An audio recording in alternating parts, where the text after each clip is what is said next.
Hi everyone, welcome and thank you for being here. Welcome to day 10 of the 45-day challenge. Day 10 was hard. I was supposed to do 36 kilometers, but remember on day 9, I did 37 kilometers of running. It was after Sabbath, and I also had to bake until late because the following day, which was day 10, I was going for a master guide fair. And so that happened, but on day 10, now the burnout was catching up with me. My body was now tired. I remember even at the fair, there was a time I just sat down and slept because I was tired. And so on day 36, I only managed to do 8 kilometers. When I came back home, I tried to run. First of all, I reached home, I think, at around 8:30 or 9. I was tired, worn out from the day's activities. And so when I got home, I said, I have some kilometers to do. Let me try and do them. As I was running, I could not. And so I didn't manage to do my 36 kilometers. I only did 8. But I'm also thinking that on the day that I'm supposed to do 8 kilometers of cycling is the day I will do 36 kilometers. But also I have another thought that on the days that are less than 10 kilometers, that is when I will compensate, because I will be doing like on a minimum, on a daily basis, I'm supposed to do at least 10 kilometers. So those days will cover for themselves. I'm realizing I will not have to do another 36 kilometers on the bike. That is past and that is done. And yeah, it was a tough day. It was a beautiful day, but also tiring. I did baking. I baked cupcakes. That's an honor. And art and crafts and household. Now, to the story for day 10. I think things are getting intense, and I'm realizing in this journey that there's a lot of shadow work, and I'm happy I did this. And I thought telling the stories would be easy, but as the days go and I near my adolescent years, my older years, it's becoming more difficult to tell these stories because they are deep. Yeah. And so now in day 10, here comes the story. You remember I was in boarding school, I was removed, now I am at boarding Kadani. So now I'm in class 4. And I remember my mom was a representative of the female country representative for Kolping.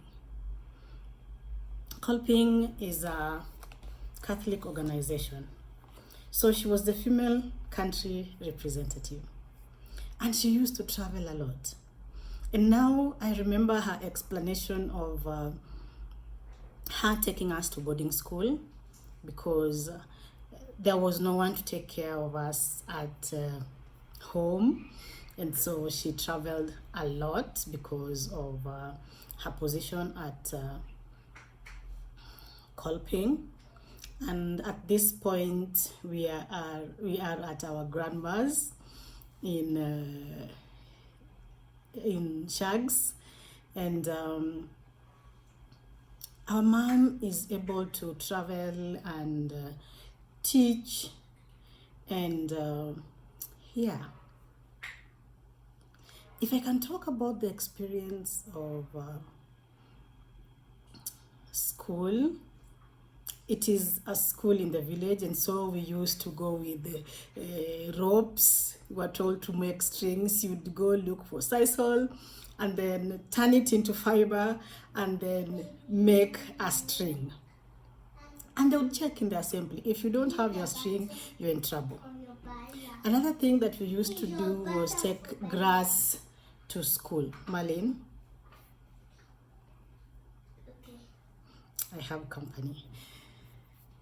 And so another thing we used to do was take grass to school. You know, like the schools in the village send children for stuff. I don't know if it still happens nowadays, but there was we were usually sent for the strings.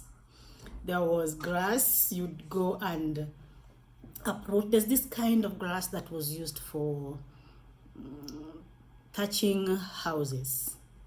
Yeah, you see those grass thatched houses. Yeah, that kind of grass. I don't think it is still available, but we used to get it from the fields and places near rivers. It was a special kind of grass. So we used to do those. Sometimes after classes, during games time, we would go to the shamba. We'd go for water, and the water was sometimes for the teachers who lived in the school quarters, so you'd go and get them water. And even the shamba, some of them were the shambas for the teachers, others were for the school. And that's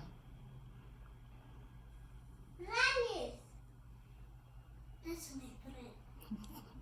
Someone is being called by their friend. Mom? Okay. Mom! Granny!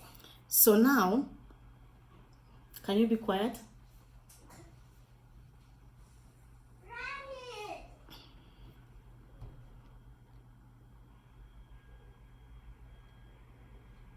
Mm-hmm. That is normal for us who work from home and we have children.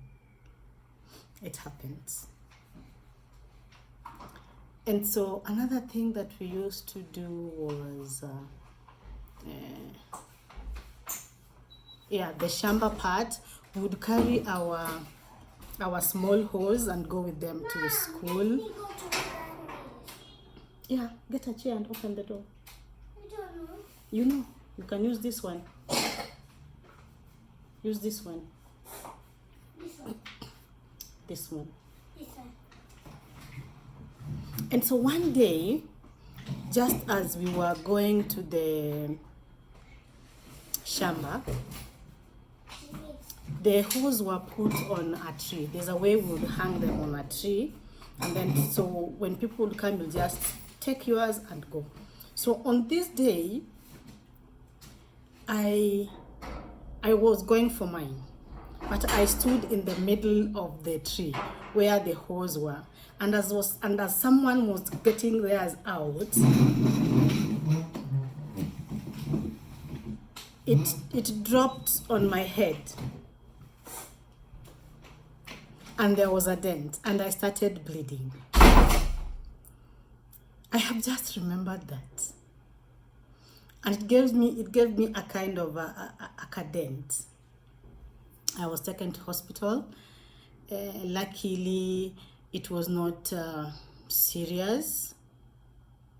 Yeah, and that is my experience in class 4. A djembe hit my head as it was being removed, and I don't think that day people went to the shamba. It ended there. But I was treated. It was not serious, and I got well, but I always remember I have a dent here from that accident. Yeah, I think that is all about day 4. I want to thank you for being here. Thank you for your support. Remember to subscribe, like, and share. Thank you for being here. See you in the next one.